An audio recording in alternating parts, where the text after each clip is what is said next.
Alors là, on va commencer ce nouveau paragraphe, ce nouveau chapitre qui est le Saint-Esprit dans notre salut. Donc, pour petit rappel, je vais d'abord commencer par un rappel du contexte et du cheminement où on en est. Donc, on va commencer par certains petits rappels parce qu'il faut qu'on puisse remettre tout ça dans le contexte et se rappeler où on en est pour qu'on puisse poursuivre. Donc, nous avions vu ici le cheminement de la vie chrétienne. Hein, ce schéma-là, on avait commencé à le travailler. On avait parlé de la chute, on a parlé de la nouvelle alliance, on a parlé des échecs avec l'alliance d'Abraham et de l'arrivée de Jésus-Christ. Et on a parlé de Christ dans notre salut, on a dit beaucoup de choses dessus.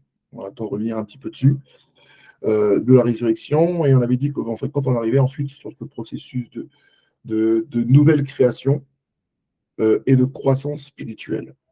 Et après l'arrivée de Christ, le Saint-Esprit devait agir dans notre vie. Donc, on est dans cette partie-là, dans tout ce processus-là de la croissance spirituelle, où c'est à nous maintenant de pouvoir agir dans ce processus de la nouvelle vie et de comment nous devons fonctionner pour que nous soyons aussi acteurs et participants de cette nature divine.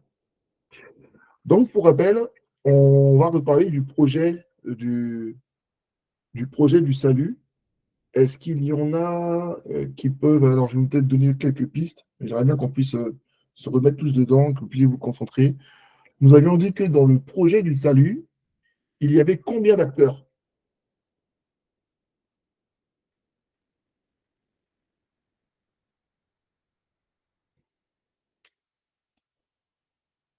Combien d'acteurs dans le projet du salut?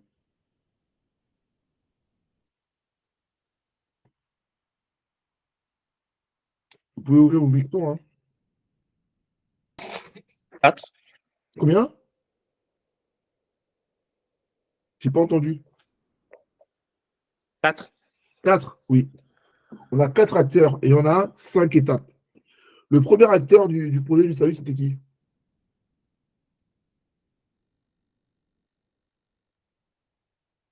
Dieu. Merci. Dieu.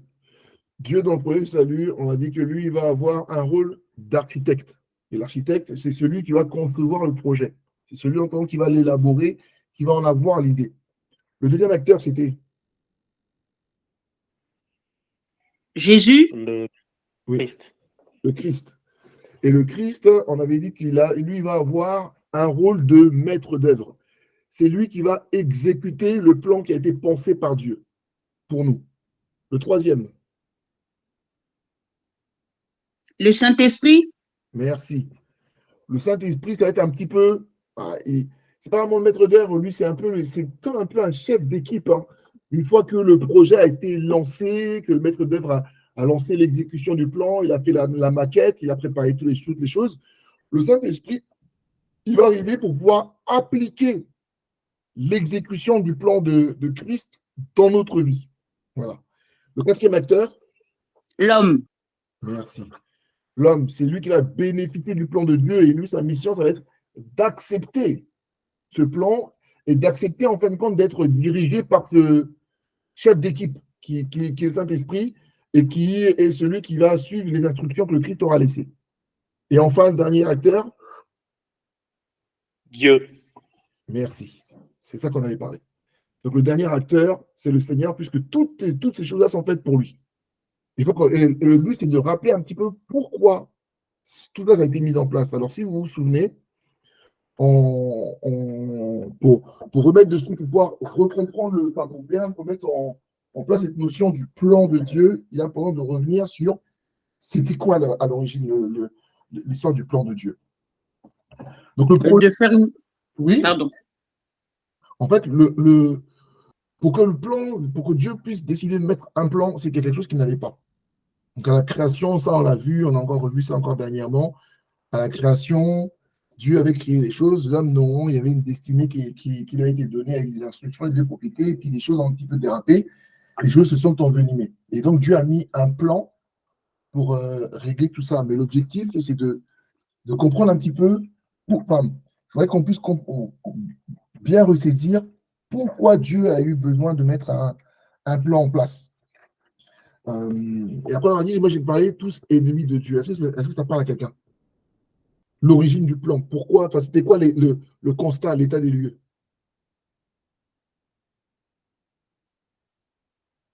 Pourquoi il y a dû avoir un plan de salut? À cause de la désobéissance et de la chute de l'homme. Oui. Euh, est-ce qu'on était tous concernés? Est-ce que, Nous étions tous concernés. de manière héréditaire, oui. Oui, exactement. Merci beaucoup. En fait, on va lire quelques versets pour reprendre le constat. Si quelqu'un a, par contre, on va faire de la lecture, hein. Je sais que vous êtes tous un petit peu à distance, mais on va essayer de faire comme si on était en présentiel. Romains 5, verset 10. Il nous dit quelque chose d'abord. Romains 5, verset 10. En fait, il faut comprendre que ce plan-là, enfin, il faut rappeler le problème. Le problème était que depuis la chute d'Adam, tout le monde est devenu ennemi de Dieu. Il faut comprendre que par rapport à la nature de Dieu, c'est pas une histoire juste d'être pécheur et d'être pardonné ou pas pardonné, etc. Il faut comprendre que là, en tenant, il y a une notion où Dieu nous considérait comme des ennemis, pas comme des enfants, comme des ennemis. Et naturellement, un ennemi, tu ne peux pas chercher à construire quelque chose avec lui. Romains 5, verset 10. Alléluia. Oui, Car si, lorsque nous étions ennemis, oui, nous avons été réconciliés avec oui, Dieu oui, par la mort de son Fils, d'accord. à plus forte raison, Oui, étant réconciliés, serons-nous oui, sauvés par sa vie. Et non seulement cela, mais encore, nous nous glorifions en Dieu par notre Seigneur Jésus-Christ, que Dieu qui te bénisse. maintenant nous avons obtenu, par qui maintenant nous avons obtenu la réconciliation. Ok, que Dieu te bénisse. En Amen. fait, ce qui est important, dans le verset 10, on te dit quoi? Enfin, l'apôtre Paul nous précise bien que nous étions ennemis de Dieu. Tous ceux qui n'ont pas encore bénéficié de la nouvelle naissance et de la mort sur la croix sont considérés comme des ennemis de Dieu. Ça répond à certaines questions où des gens disaient des fois, oui, mais il y a des gens qui ne sont pas forcément chrétiens, mais ils sont gentils, mais ils font du bien, mais ils font ceci, ils font cela. Eux, comment Dieu les voit? Si vous avez la réponse, ce n'est pas une question de gentillesse. C'est dès lors que la nature que nous avions avant l'arrivée de Christ était une nature adverse.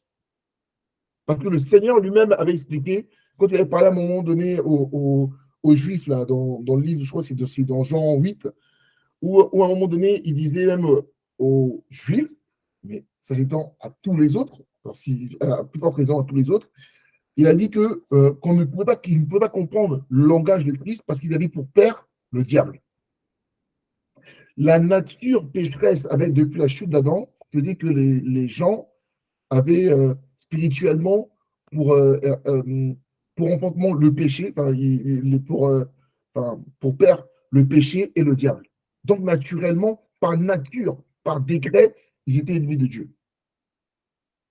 1 Colossiens 1, verset 21 nous dit et vous, qui étiez autrefois étrangers et ennemis de Dieu par vos pensées et par vos mauvaises œuvres. Il vous a maintenant réconciliés, etc., par la mort de son Fils sur la croix. Donc, il faut comprendre que la base même, c'était le fait qu'on ne soit pas dans le Seigneur. Impossible. Impossible. Tout bien ce point de salut qui est extrêmement important et qui est la base de toute chose. C'est de comprendre qu'il y a quelque chose qui se produit, il y a quelque chose, il y a un processus par lequel on doit passer absolument pour pouvoir être sauvé. Voilà. Romains 3, verset 9 nous dit, Romains 3, verset 9, je lis. Alléluia. Oui. Quoi donc Oui. sommes-nous plus excellents? Nullement, car nous avons déjà prouvé que tout juif, tout grec sont sous l'empire du péché. Selon qui est écrit, il n'y a point de juste, pas même un seul. Nul n'est intelligent, nul ne recherche Dieu. Tous sont égarés, tous sont pervertis. Il n'en est aucun qui fasse le bien, pas même un seul. Continue. Ouais. Leur gosier est un sépulcre ouvert. Ils se servent de leur langue pour tromper. Ils ont sous leurs lèvres un venin d'aspic. Leur bouche est pleine de malédiction et d'amertume. Ils ont les pieds légers pour répandre le sang. La destruction et le malheur sont leur route. Ils ne connaissent pas le chemin de la paix. La crainte de Dieu n'est pas devant leurs yeux. Or, nous savons que tout ce que la loi, elle le dit à ceux qui sont sous la loi, afin que toute bouche soit fermée et que tout le monde soit reconnu coupable devant Dieu. Ok, que Dieu Car, bénisse. Que Dieu Amen, bénisse. En fait, Amen. est-ce que vous comprenez un petit peu ce qu'il vient de dire? Là, en tendance, ce qu'il vient de faire comprendre, c'est que même Israël, qui pouvait dire quand on vous dit que enfin, les gens ils pour perdre le diable, ils devaient comprendre que, déjà en entendant, ni ceux qui étaient, enfin, les païens déjà de base, ils ne cherchent pas Dieu. Ils ne font pas la volonté de Dieu. Ils ne font pas ce que Dieu recherche, etc. Donc, naturellement, vous êtes tous d'accord avec moi qui sont dans le péché. Mais afin que les Juifs, eux, ne disent pas que ah, nous, on est un peuple qui avons été mis à part, donc nous, on n'est pas concernés par tout ça, lui, il lui dit même que en vous, à vous qui avez été choisis par Dieu, on vous a donné la loi et la loi a tout simplement prouvé que vous étiez incapable de faire la volonté de Dieu et de craindre Dieu. Puisque la loi, en fait, a montré juste, euh, a fait ressortir en exerce tous les péchés que vous commettiez. C'est ça en entendant quand même parler.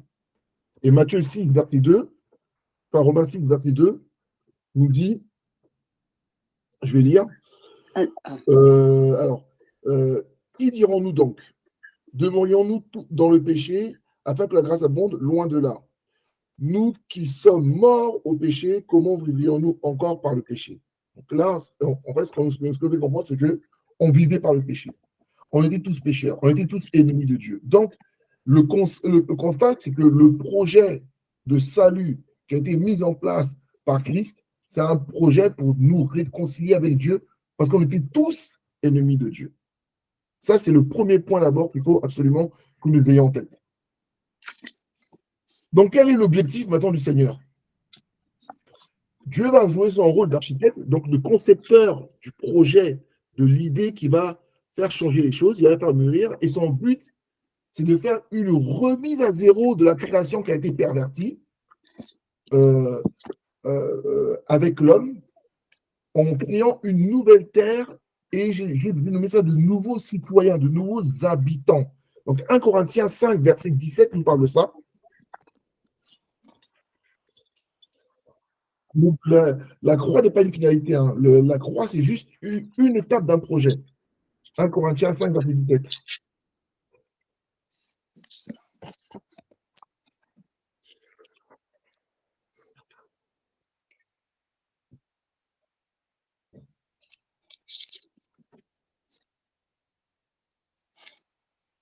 Mais, Oui, oui. alors, 1 Corinthiens, Moi, attendez, c'est moi qui me trompe.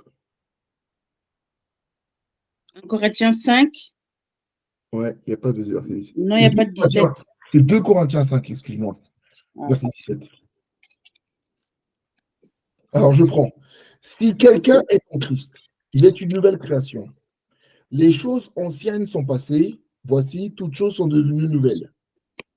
Et cela vient de Dieu, qui nous a réconciliés avec lui par Christ et qui nous a donné le ministère de la réconciliation. Car Dieu était en Christ, en réconciliant le monde avec lui-même et n'imputant point aux hommes leurs offenses. Il a mis en nous la parole de la réconciliation. Ça, c'est le premier point qu'il faut retourner, qu'il faut comprendre, c'est que Dieu a mis en nous cette nouvelle création pour pouvoir nous réconcilier avec lui. Que vous comprenez? Ok, pas tous en même temps. Ésaïe 65, verset 17, maintenant nous dit quoi?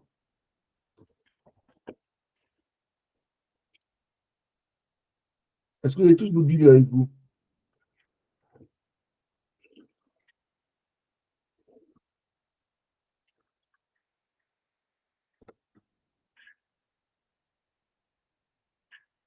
On poursuit ou on ne poursuit pas? Parce que là, j'entends personne qui réagit. Si, Bien on sûr, bien poursuit. sûr. On poursuit. Ben oui, mais j'entends personne ne répond à mes questions.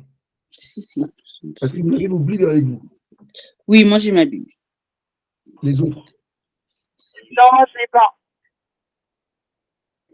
D'accord. Élisée, les autres? Oui, bien sûr, j'ai ma Bible avec moi. Ok, d'accord, très bien. J'aurai besoin de vous aussi pour la participation dans la lecture. Ésaïe, Ésaïe 17, verset- Ésaïe 65, verset 17. oui, Car je vais créer de nouveaux cieux oui, et une nouvelle terre. hein, On ne se rappellera plus de choses passées. oui, Elles ne reviendront plus à l'esprit. oui, Réjouissez-vous plutôt et soyez à toujours dans l'allégresse d'accord, à cause de ce que je vais créer. oui, Car je vais créer Jérusalem pour l'allégresse oui, et son peuple pour la joie. oui, Je ferai de Jérusalem mon allégresse oui, et de mon peuple ma joie. oui, On ne m'y entend plus le bruit des pleurs et le bruit des cris. oui, Il n'y aura plus ni enfants ni vieillards, d'accord, ni accomplissement leur jour, oui, qui n'accomplissent leur jour. Car celui qui mourra à 100 ans sera jeune, et le pécheur âgé de 100 ans sera maudit. Ils bâtiront les maisons et les habiteront. Ils planteront des vignes et en mangeront le fruit. que Dieu le Ils bénisse, ne battent. Amen. que Dieu le bénisse. En fait, qu'est-ce que le Seigneur nous dit là? Il va recréer un nouveau monde. Voilà.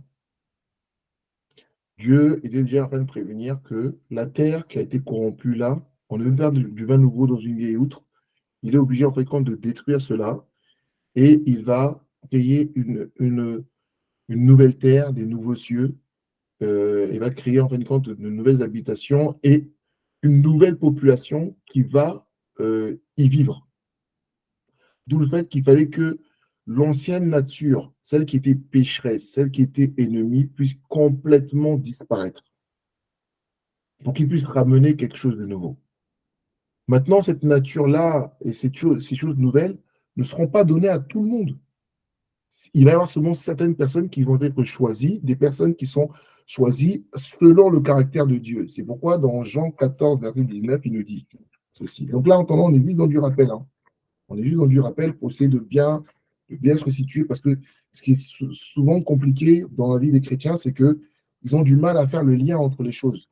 Donc, on prend les choses de manière indépendante. C'est pour ça que des fois, on échoue parce qu'on ne voit pas tout dans la globalité. Il est important que vous puissiez garder cette notion de globalité. Donc, Jean 14, verset 19, Jean 14, verset 19 nous dit encore un peu de temps et le monde ne me verra plus, mais vous, vous me verrez car je vis et vous vivrez aussi. Attendez, je continue encore. Voilà, plutôt verset 15. Je commence à verset 15. Excusez-moi. Il dit si vous m'aimez, gardez mes commandements et moi je prierai le Père et il vous donnera un autre consolateur afin que vous demeuriez éternellement afin qu'il demeure éternellement avec vous l'esprit de vie, l'esprit de vérité, etc. Donc là, en entendant, il nous fait comprendre qu'il donne cette condition de si vous m'aimez, alors suivez mes commandements. Alors, il va se produire des choses en vous. Et ça, c'est la condition des personnes qui seront choisies. Ce n'est pas tout le monde qui pourra en bénéficier, c'est que certains. Et c'est appuyé, pareil, dans le livre de Jean 5, verset 30, où il dit Je ne puis plus rien faire. Ah, pardon. Je ne puis plus rien faire de moi-même. D'après ce que j'entends, je juge et mon jugement est juste. Parce que je ne cherche pas ma volonté, mais la volonté de celui qui m'a envoyé. Le jugement que là, entendant le Christ vient de parler, c'est le jugement de qui? Va au verset 29, tu comprendras mieux. Reprends le verset 29. Ceux qui n'auront fait le bien ressusciteront pour la vie, mais ceux qui auront fait le mal ressusciteront pour le jugement. Voilà. Et c'est pour ça qu'après, derrière, il dit qu'il ne fait rien par lui-même, mais il voit en fait compte le jugement de Dieu. Donc, en fin de compte, les personnes qui vont pouvoir bénéficier de ce projet-là, c'est des personnes en fin de compte, qui auront vécu une vie selon le bien. Parce qu'il y a beaucoup de gens qui pensent que comme Jésus est miséricordieux et que nous vivons sous la grâce, à partir de ce moment-là, ben, on est déjà sauvé. Nous, notre vie, on a dit à la vie éternelle, on est tranquille. Ce n'est pas ce qui est dit là. Ce qui est dit, c'est que euh, ceux qui auront fait le bien, ceux qui auront choisi le bon chemin, ceux qui auront fait ce que l'Éternel veut, ceux qui seront sortis du constat dans lequel on était, où ils étaient ennemis de Dieu, ceux-là vont pouvoir bénéficier de cette vie éternelle. Les autres, ils seront condamnés. Donc la question d'abord qu'il faut qu'on soit capable de pouvoir se poser, c'est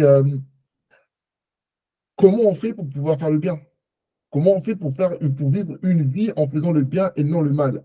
Puisqu'on a vu tout à l'heure que l'histoire de mal, c'est pas seulement de tuer quelqu'un, c'est le fait de pouvoir sortir de la volonté de Dieu et et de ne pas avoir la crainte de l'Éternel. Ça, c'est considéré bien entendant comme quelque chose de mal. Donc, comment on fait pour sortir de cette démarche-là?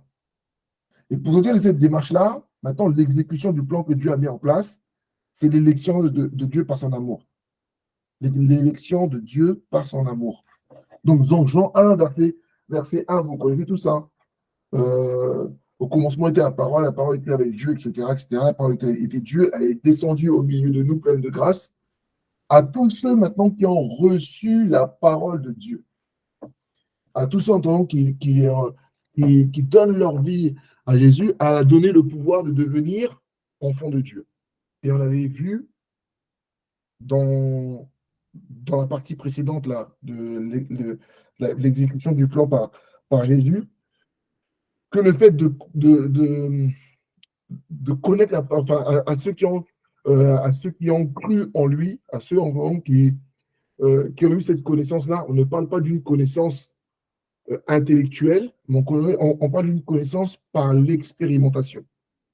Jean 3,16 nous dit, car Dieu a tant aimé le monde qu'il a donné qu'il a donné son Fils unique afin que quiconque croit, et quand on parle de croyance, c'est une croyance profonde, quiconque croit en lui et ne périsse point, mais la vie éternelle. Jusqu'à là, c'est bon? Oui. Ok. Puis après Jean 15, 16, encore revient encore dessus, encore si vous croyez, enfin, qui dit, si vous m'aimez, vous gardez mes commandements, etc., etc. Donc ça, c'est l'élection selon l'amour de Dieu. Donc ceux qui vont, alors pour bien comprendre, ceux qui vont pouvoir bénéficier de cette nouvelle vie éternelle, c'est ceux, en fin de compte, qui auront accepté Jésus, mais qui seront capables de pouvoir vivre selon Jésus. Et Dieu, pour cela, va nous demander, il va avoir une suite à ça. La suite à ça, c'est l'attente de Dieu. Qu'est-ce que Dieu attend réellement de nous? Selon vous, qu'est-ce que Dieu attend de nous?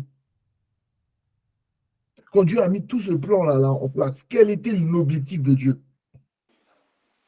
C'est que nous marchions en nouveauté de vie, que nous accomplissions maintenant euh, ces désirs du début, enfin, que nous retrouvions notre état d'excellence avant le péché. Mhm. Ok. Les autres, qu'est-ce que vous en pensez? Oui, que nous L'objectif, nous retrouvions là-haut. l'objectif, c'est pas qu'on se retrouve là-haut, hein, parce C'est que que nous participons à ce plan-là qu'il a lui-même. De la réconciliation, oui. alors, participation, alors, on commence à arriver tout doucement. Ça, c'est le moyen. Prenez Matthieu 5, verset 48, vous allez voir. L'objectif est très simple. L'objectif n'est pas qu'on soit là-haut, parce que s'il était juste là, souvent, il aurait pu faire comme si de rien n'était, il fermait les yeux, il me laissait aller là-haut. Et là, est-ce que à l'origine, Dieu avait une relation avec l'homme avant la chute? Est-ce que c'est juste pas le rétablissement de cette relation et vivre de louange, que l'homme vive de louange et d'adoration? Parce que quand on lit la Genèse, à un temps donné, le soir, Dieu rendait visite à Adam et il discutait. Est-ce que c'est pas ça qui est attendu pour nous? C'est ça qui est attendu. Mais comment vous résumez ça? C'est exactement ça. Hein. Alors, Comment vous résumez? Comment vous le résumez passage biblique dit: soyez donc parfaits comme votre Père céleste est parfait. Voilà. Qu'on redevienne parfait. C'est ça que Dieu demande. C'est ça. Le problème, il est là. Le problème, il est. Je vais revenir un petit peu au raisonnement. Je vais peut-être un petit peu. C'est pour ça que quand le Seigneur Jésus dit soyez mes imitateurs, c'est d'être parfait comme le Christ. Exactement. On est exactement là-dedans. Je vous réexplique comment ça se passe. Au début, quand Dieu a créé toute chose, quelle a été sa dernière création? L'homme. D'accord. La dernière chose que tu fais est la chose la plus importante. Parce qu'il a créé l'homme comment? Il a dit, j'ai créé l'homme, mais de toute la création, il y a une chose qui l'homme est différent de tout le reste de la création. Parce qu'il a dit quoi? Je vais le créer à mon image. Son esprit, à mon image, oui. À mon image. L'homme a été créé à l'image de Dieu. Donc, le but de Dieu, c'était d'avoir, une création, un vis-à-vis qui soit à son image, à sa ressemblance.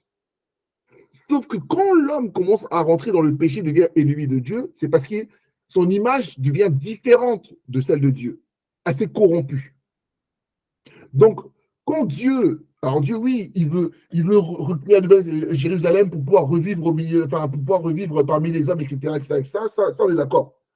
Mais l'objectif du projet, c'est que l'homme redevienne à l'image de Dieu, qu'il redevienne parfait. Dieu a bien dit, soyez parfaits. C'est une injonction. Il ne dit pas essayez. Non, il dit soyez parfaits. Vous devez être parfaits. Comme votre Père est parfait, il faut que vous redeveniez à l'image de Dieu. C'est pourquoi maintenant, il va mettre en place tout ce plan-là. C'est un plan pour nous ramener à la perfection. L'œuvre de la croix, les messages de Christ, etc. Tout cela, c'est pour nous ramener à la perfection. Si tu ne comprends pas que tout le projet de Dieu est que tu sois parfait et que tu crois que le projet de Dieu, c'est une histoire de faire des œuvres, d'aller à l'église, de créer des églises, etc., tu te trompes. Parce que tout ça, ça va disparaître. Le but, je le redis bien, c'est d'être parfait. Alors, pour ce faire, il va créer différentes étapes dans son plan. Et si on reprend le plan du début, je tease, pour que vous arriviez à comprendre, en fait, lui, il va créer son plan. Puis Christ, il va venir l'appliquer, on va faire la digression, on va voir tout à l'heure. Christ va appliquer ce plan-là d'abord en prenant 3 rôles.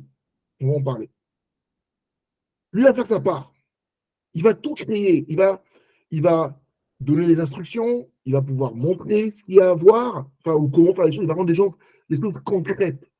Un petit peu comme quand vous voyez, par exemple, un prof qui veut faire un exercice, ou je ne sais pas, moi, qui veut faire une démonstration ou un exercice pratique, il va expliquer ce qu'il y a à faire, mais après, pour que les gens comprennent bien, il va montrer l'exemple. Il va faire le geste en montrant l'exemple. Après, il va dire aux autres, voilà, refaites. Donc, Christ, il va faire ça pour nous montrer ce que Dieu attend concrètement de nous sur terre. Voilà. Ça, c'est la partie maintenant. C'est ça le but. Puis après, il envoie le Saint-Esprit parce que lui-même, il dit bien, il voulait avantageux que je m'en aille parce que, en tant que Christ chair, je ne peux pas être partout à la fois. Je peux me déplacer, etc. Je peux disparaître, je peux me téléporter, mais je ne peux pas être partout à la fois. Donc, il voulait avantager que je parte pour nous envoyer quelqu'un qui a la capacité d'être partout à la fois et d'être tout le temps avec vous. C'est le Saint-Esprit.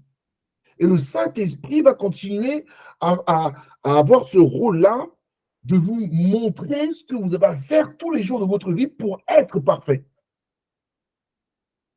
Et vous, ensuite, qui avez reçu le Saint-Esprit, comme des grands frères, vous allez devenir participants de la nature divine en montrant aux autres comment faire et en les aidant à devenir parfait. Et pour ce faire, je vais créer un système qu'on va appeler l'Église.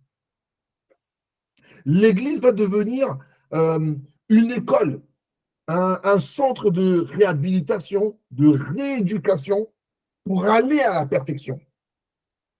L'Église n'est pas faite pour louer Dieu. Elle n'est pas faite pour ça. Parce que ça, Dieu l'avait déjà créé avant. Les Juifs avaient déjà le temple de Jérusalem pour louer Dieu. Et Dieu a fait raser le temple parce qu'il a dit, c'est pas ça qui m'intéresse. Le problème, le constat qu'on a fait n'est pas un problème de vous ne me louez pas. C'est pas le problème des hommes. Le problème des hommes, c'est que vous êtes mes ennemis. Donc, je n'ai pas besoin que des ennemis me louent. Moi, j'ai besoin d'être en relation avec mon vis-à-vis, avec mon image. Donc, le but de Dieu, c'est pas que tu sois constamment dans l'adoration. C'est pas ça le but. Tu dois être dans l'adoration. Ça c'est l'objectif, la base. Mais lui, ce qu'il veut, c'est l'adoration d'un certain groupe, pas de tout le monde. Il n'y a pas besoin de l'adoration de Judas. L'adoration des cœurs contrits. Lui, ce qu'il veut, non, il veut l'adoration de gens qui sont parfaits. C'est ça le but. Est-ce que vous comprenez? C'est la perfection qu'il demande. Si vous gardez en tête que Dieu, ce qu'il recherche, c'est la perfection, à partir de ce moment-là, vous allez commencer à faire ce qui lui plaît. C'est pourquoi il avait dit, le moment viendra où ce sera ni à Jérusalem, ni dans les montagnes qu'on me louera, mais les véritables adorateurs. Il a bien dit, hein. Quand il a précisé, il a dit, mais les vrais adorateurs. Ou bien je me trompe. Quelqu'un a ce verset-là ou pas? Je crois bien qu'on va avoir que du présentiel, hein, parce que c'est chaud comme. Non, je suis en train de chercher. Ok. L'article, c'était les vrais adorateurs, ils vont me louer comment? En esprit, en vérité. Les vrais adorateurs me loueront en esprit, en vérité. Si quelqu'un a ça.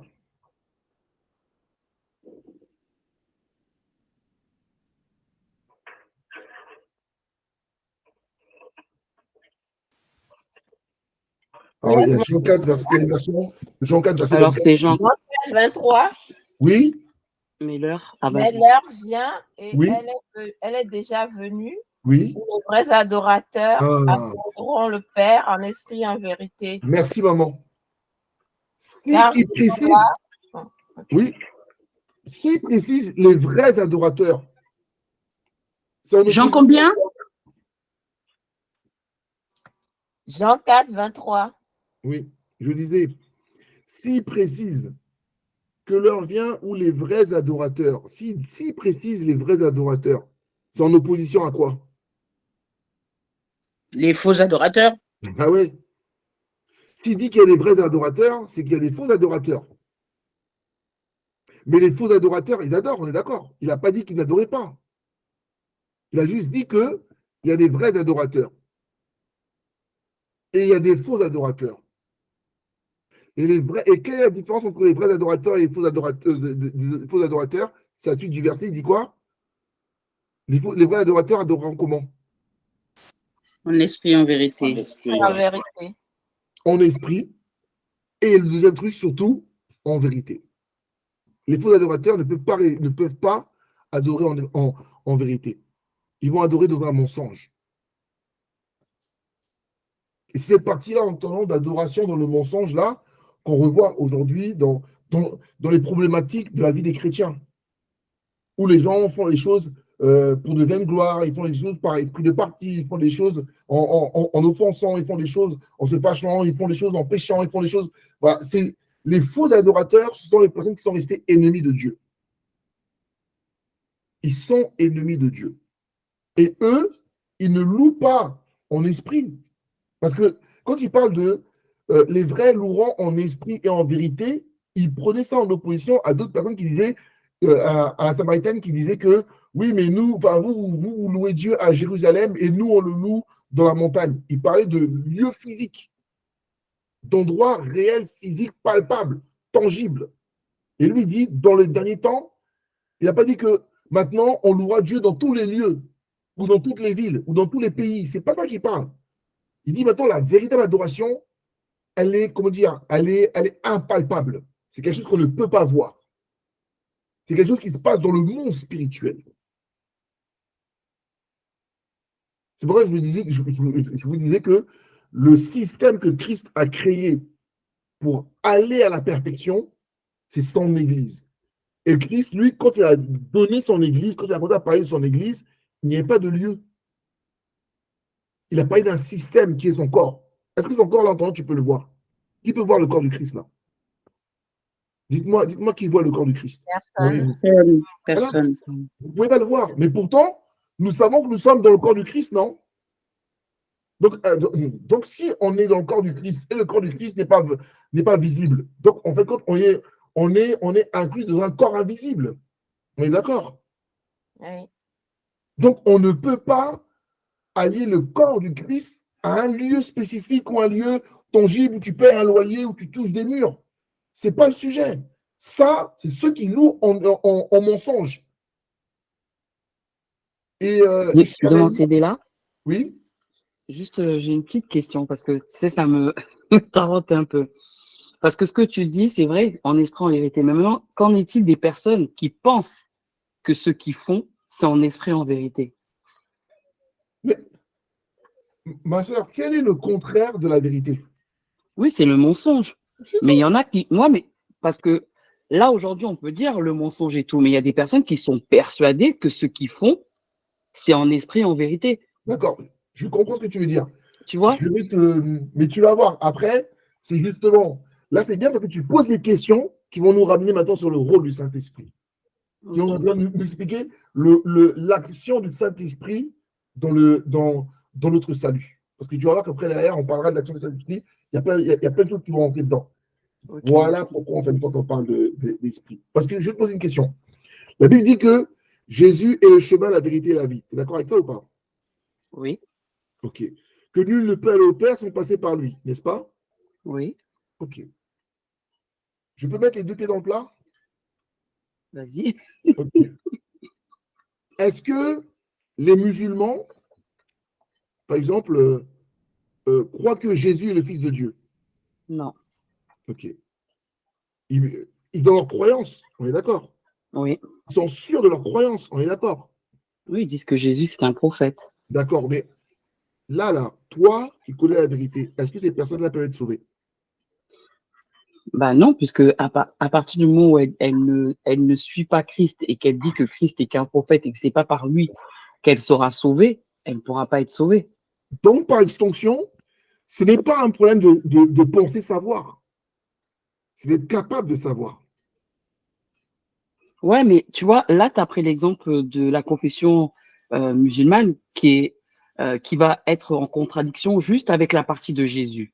Mais moi, je voudrais parler, par exemple, de quelqu'un qui est dans l'Église céleste depuis des années, des personnes qui sont ancrées dans l'Église et qui pensent justement que ce qu'ils font, c'est ça. C'est ça, en fait. Ils aiment Jésus, ils suivent Jésus, tu vois. C'est ça, en fait. Je comprends très bien ce que tu dis. Bah, la Bible dit que le Saint-Esprit nous conduira dans toute la vérité. Voilà. Tu as tout compris. C'est que les personnes, pour le moment, on va en parler, le Saint-Esprit n'a pas agi encore en eux. Okay. C'est violent à dire, c'est compliqué à soutenir, mais c'est les personnes qui n'ont pas reçu encore le Saint-Esprit. Mais est-ce qu'elles le recevront un jour? Ben ça, c'est pas moi, c'est Dieu. C'est Dieu qui choisit.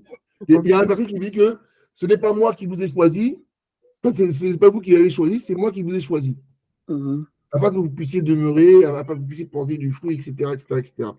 C'est cette notion de prédisposition. C'est la grâce de Dieu qui fait que tu peux être sauvé ou pas sauvé, etc. Mais alors, il y a deux cas. Je vais préciser, il y a deux cas. C'était pas prévu qu'on parle comme ça, mais je vais expliquer. Le premier cas, c'est celui qui n'a pas le choix. Dieu l'a choisi depuis sa naissance, il a été prédestiné. Elle, voici sa vie, parce que je ne sais pas le verset là ici, mais en fait, il y a un verset dans les psaumes qui explique que toute ta vie est écrite dans un livre à l'avance. Toute ta vie est écrite dans un livre. Et tout ce qui se passe tous les jours, c'est que tu as accompli seulement ce qui était prévu. Donc, il y a des personnes qui naissent et leur chemin est tout tracé, ils seront sauvés, parce que tout est prévu déjà à l'avance. Puis, il y a les personnes qui naissent, ben, eux, ils seront déjà condamnés. Parce que même dans le livre de Proverbes, on dit bien que Dieu a créé même le méchant pour le jour du malheur. Et puis, il y a des personnes qui savent forcer la destinée. C'est un petit peu l'histoire, enfin, ce que Christ a voulu nous faire comprendre quand il y avait eu cette femme étrangère, je ne sais plus si c'était une Samaritaine ou autre, là, qui était venue demander à Christ s'il pouvait guérir sa fille. Et Christ avait dit, moi, je suis venu pour les brebis perdus d'Israël. Et puis elle a cité, puis elle a dit, oui, on ne donne pas du pain aux chiens. Et elle a dit, oui, mais quand les miettes tombent de la table, le chien, il mange. Et là, Christ, bah, elle a forcé. Et au final, elle a obtenu ce qu'elle voulait. Parce qu'elle a forcé. Parce que dans son être intérieur, elle était dans cette soif, cette recherche-là. Alors, ces personnes-là peuvent recevoir. Mais ça va dépendre si leur cœur est tourné vers le mal ou plutôt tourné vers le bien. Tu vois, il y a des gens, par exemple, qui se complaisent dans le mal. Il y a des gens qui se complaisent dans l'orgueil. Il y a des gens qui se complaisent dans les œuvres de la chair. Et d'autres, non. Donc, ça va dépendre en fin de compte de toi, quoi.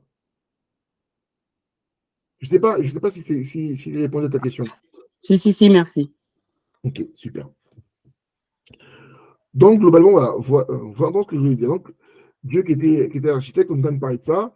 On a parlé du caractère de Dieu, on a parlé de l'élection selon le cœur de Dieu, et on était dans l'objectif, et on était en train de dire que l'objectif de Dieu, c'est que nous redevenions parfaits. Mais vous êtes d'accord avec moi que c'est compliqué pour un homme d'être parfait.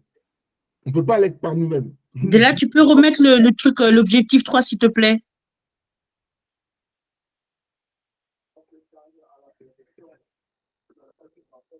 Dieu ne veut pas qu'on tende à la perfection. Dieu, le verset, enfin, Otto disait qu'on peut tendre à la perfection. Le verset ne dit pas que Dieu veut les gens qui essayent. Il a dit, l'injonction, c'est soyez parfaits. Pas tomber. Parce que j'entends ça des fois. Il faut tendre vers la perfection. Le problème, c'est que. Alors, je ne sais pas, Zumo, tu m'écoutes ou pas? Oui. Ok. Donc, Zumo est un peu scientifique. Après, il y a d'autres parmi vous, mais je ne sais pas, mais lui au moins. Quand on dit de tendre vers la perfection, on parle de tangente. C'est ça. Ok. Bon, bah, le problème, c'est que la tangente, enfin, où est-ce que tu mets pour dire que lui entendant, il a bien tendu vers la perfection et l'autre pas? Tu fais comment pour savoir qui atteint l'objectif ou pas?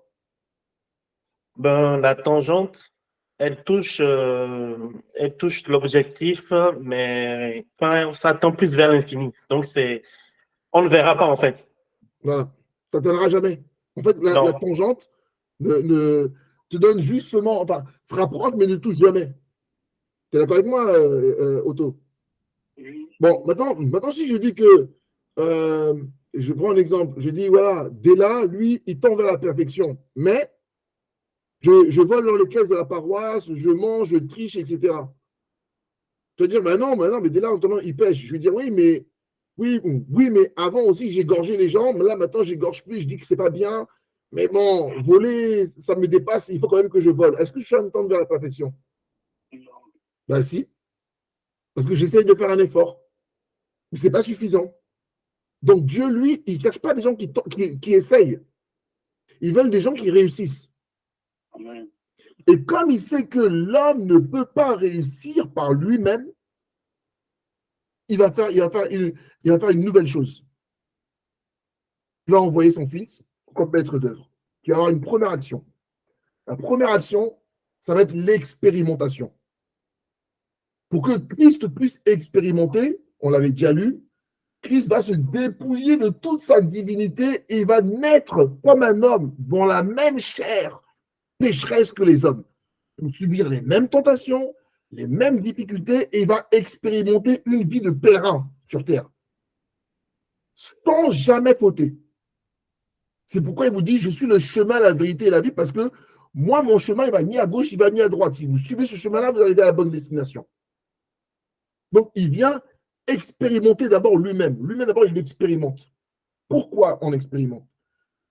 Parce que quand tu veux enseigner, son deuxième rôle, quand tu veux enseigner, quand tu n'es que dans la théorie. Je parlais de ça hier j'avais une discussion avec Christiane. Je vais expliquer cette notion-là de l'enseignement qui est basé aussi sur une partie expérimentale. En vous donnant un exemple. Est-ce que vous connaissez tous ce qu'on appelle le dry? Le jeune dry, le jeune à sec. Oui. C'est comme si vous prenez une personne, lui, la personne, c'est un boulimique. Lui, il fait que manger tout le temps. Lui, il aime manger. Il a toujours quelque chose dans la bouche. Il mange. Mais il va se voir à l'église et puis il va commencer à faire l'ancien pour commencer à expliquer et conseiller les gens comment faire le dry. En disant, ouais, bon, quand tu dry, il faut bien manger le dimanche, parce qu'après le deuxième jour, tu as sommeil. De quoi il parle? Est-ce qu'il sait lui-même de quoi il parle? Non. Non. Parce qu'il dit des choses qu'il a entendues, mais il n'est pas capable de pouvoir convaincre et véhiculer parce que lui-même n'a pas expérimenté. Il n'a pas expérimenté. Donc, tu fais l'ancien, toi et moi, on est au même niveau de connaissance. Tu parles de choses théoriques que toi-même, tu n'as pas essayé. Comment toi, tu peux expliquer à l'autre comment faire si toi-même, tu n'as pas fait? Tu ne sais pas nager, mais tu vas commencer à expliquer aux gens comment nager. Tu ne sais pas nager, tu ne peux pas transmettre. Ce n'est pas parce que tu vas te donner la théorie que tu as lu dans un livre. Non. Quand la personne est en train de boire la tasse, est-ce que tu sais à quel point il faut relever le bassin, etc. Tu ne sais pas nager. Tu ne peux pas être efficace dans ton enseignement. Pour que ton enseignement soit parfait, il faut que toi-même tu l'aies testé. Comme ça, tu peux expliquer la théorie, mais on sait de quoi tu parles. Tu sais, toi, de quoi tu parles parce que tu l'as expérimenté.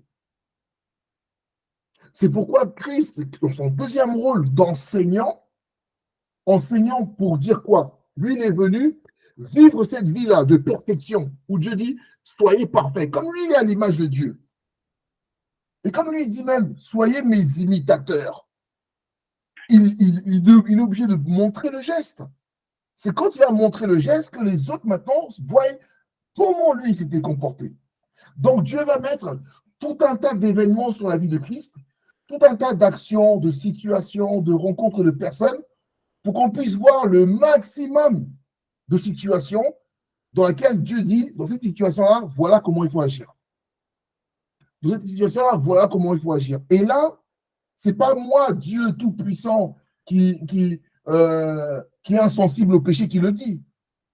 C'est mon fils qui était sensible au péché comme vous, qui avait faim comme vous, qui avait froid comme vous, qui a peur comme vous, qui s'est retrouvé face à la situation et face aux émotions qu'on avait vues, aux stimulus qu'on avait vus. À chaque fois, lui, dedans, il réfléchissait de la bonne manière pour pouvoir être parfait dans toute situation. Puisqu'on avait vu que ce qui entraînait le péché, c'était nos émotions. Et nos émotions étaient conduites par une mauvaise interprétation de notre cerveau sur l'analyse d'une situation. Donc, on avait des mauvaises émotions et on réalisait mal. Voilà. Mais Christ, il vient, il nous montre, il nous démontre la chose. Donc, il expérimente, puis après, derrière, il nous enseigne. Et après avoir enseigné, pour que le plan soit parfait, qu'est-ce qu'il va faire? Il va détruire ce corps corrompu. Parce que c'est comme si, je vous donne un exemple, vous prenez un bébé, parce que moi je suis dedans. Le bébé a fait caca dans sa couche. Vous lui retirez la couche, vous allez le laver, et vous lui remettez la même couche souillée. Est-ce que le bébé va être propre? Ben non. Voilà. Donc, en fin de compte, ce qui était gâté avant, lui, il vient, il vous le retire. Il vous lave et il vous donne quelque chose de nouveau. Quelque chose qui n'a pas été encore abîmé, qui n'a pas été encore souillé. Ce qu'on appelle la nouvelle création. C'est pour ça qu'il disait que le premier Adam était une âme vivante, le second Adam qui est Christ, c'est un esprit vivifiant. On devient une nouvelle création, une nouvelle créature. C'est cette nouvelle création-là qui va pouvoir maintenant faire l'effort de devenir parfait, à l'image de Dieu. Donc Christ devient le premier, en tant qu'humain, Christ humain, hein, pas Christ spirituel. Christ humain est le premier de la nouvelle race. Il est venu effacer cette nouvelle, l'ancienne race, il devient le premier d'une nouvelle race. Et maintenant, il a dit, je vous ai montré comment vivre en tant qu'homme, Je vous ai donné maintenant une nouvelle capacité pour vivre en tant qu'homme. Donc maintenant, je vais vous envoyer votre chef d'équipe. Il va faire le boulot avec vous maintenant pour que vous puissiez marcher correctement. Et le chef d'équipe, c'est qui chez le Saint-Esprit? C'est le Saint-Esprit. Et le Saint-Esprit, maintenant, quand il vient pas comme ça. C'est ça qu'on va apprendre dans ce chapitre-là. Le Saint-Esprit, il y a tout un tas de choses qui vont arriver, tout un tas de processus qui vont se passer pour qu'on arrive à la perfection. Pour qu'on soit dans la perfection. Est-ce que vous comprenez ou pas? Oui, ça va. Oui. Oui. Donc, ce qu'on va voir dans ce chapitre-là du Saint-Esprit, je ne sais pas si vous continuez toujours à voir mon... Enfin, je ne sais pas trop si tu me parles. Allez, je vais repartager autre chose. Donc, si, on voit. En tout cas, moi, je vois. Attendez. Je vais montrer le parcours et je vais vous expliquer un peu ce qu'on va faire.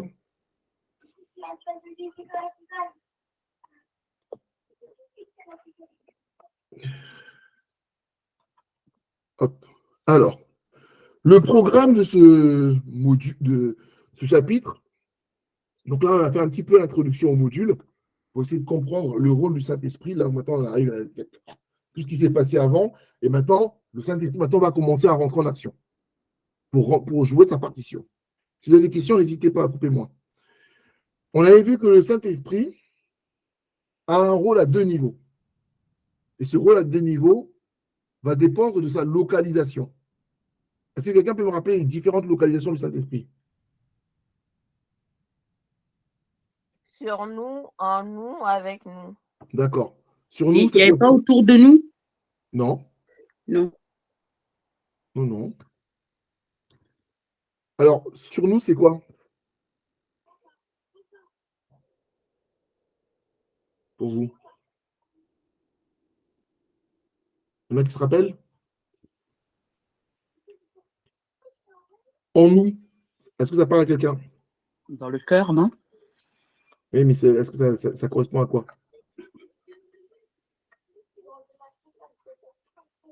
Je vais préciser.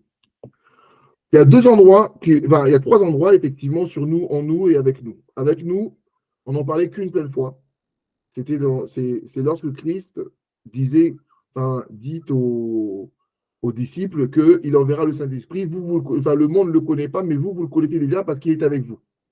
Et on avait vu qu'il était avec vous parce que le Saint-Esprit était en Christ et était sur Christ. Et le fait qu'eux, ils vivaient avec Christ, ils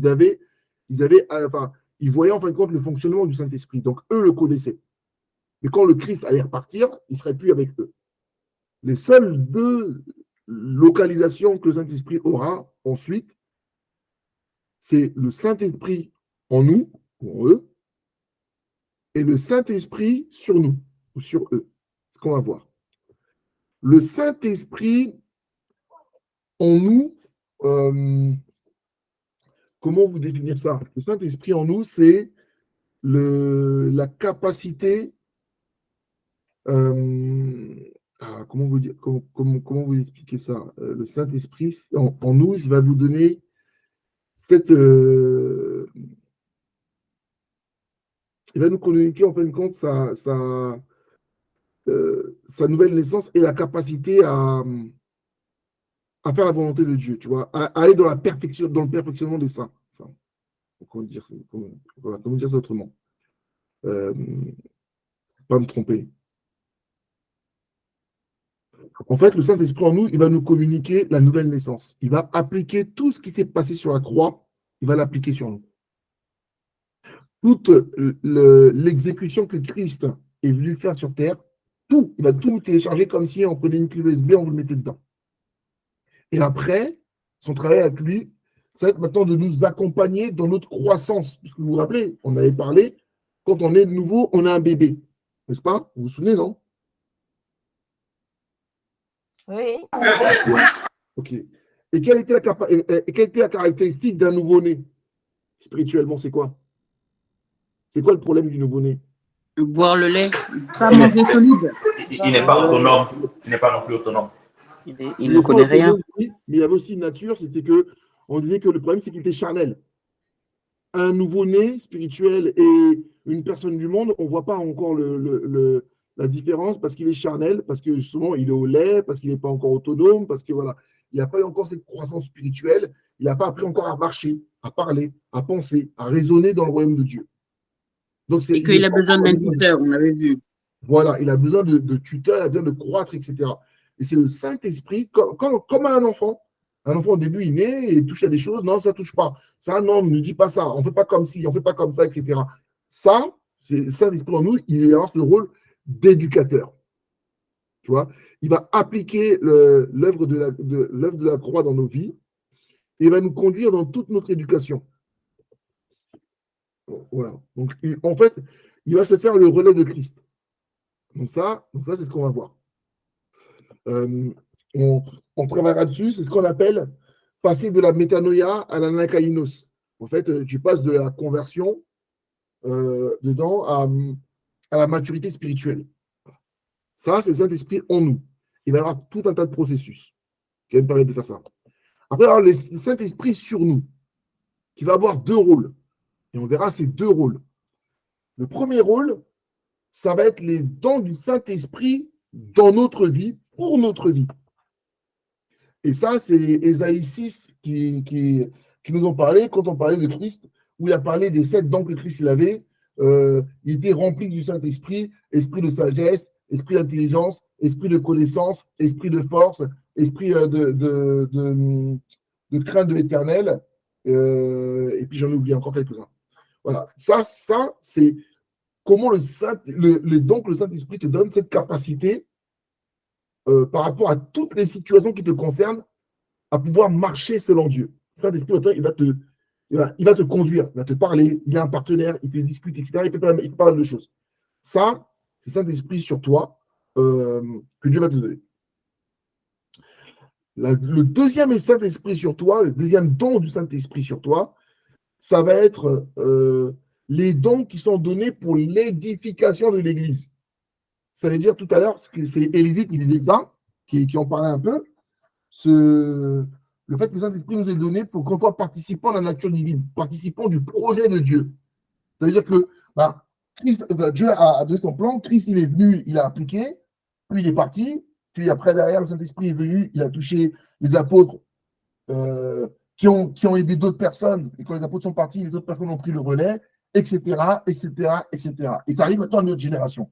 Et le Saint-Esprit maintenant nous donne des dons pour qu'on puisse interagir dans. Alors, je ne suis pas exprès de redire à chaque fois ce système-là pour qu'on puisse faire la différence, qu'on interagisse dans l'église système, pas l'église physique, mais dans l'église, le système de l'église de Dieu. Et le but des dons, c'est pas, par exemple, le but des visionnaires, c'est de faire quoi? Si je vous pose la question comme ça.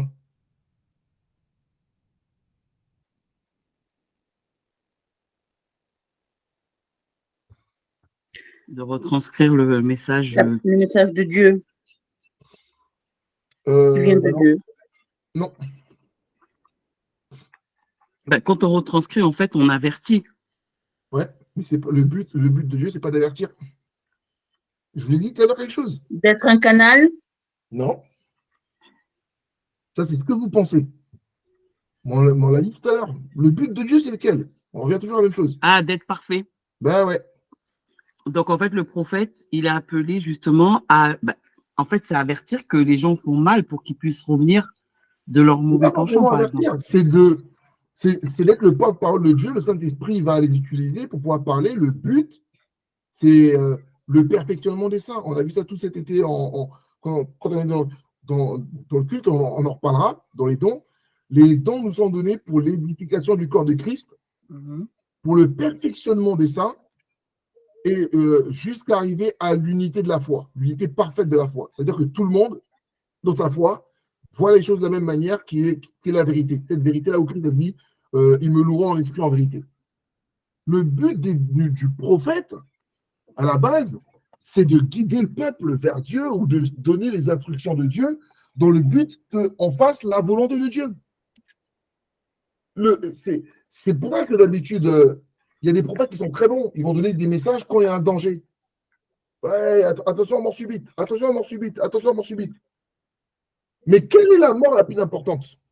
Spirituel. Ben voilà. Sauf que les prophètes, souvent, ils n'avertissent jamais du danger de la mort spirituelle. Et la mort spirituelle, elle arrive quand? Qu'est-ce qui provoque la mort spirituelle? Le péché. Ben voilà.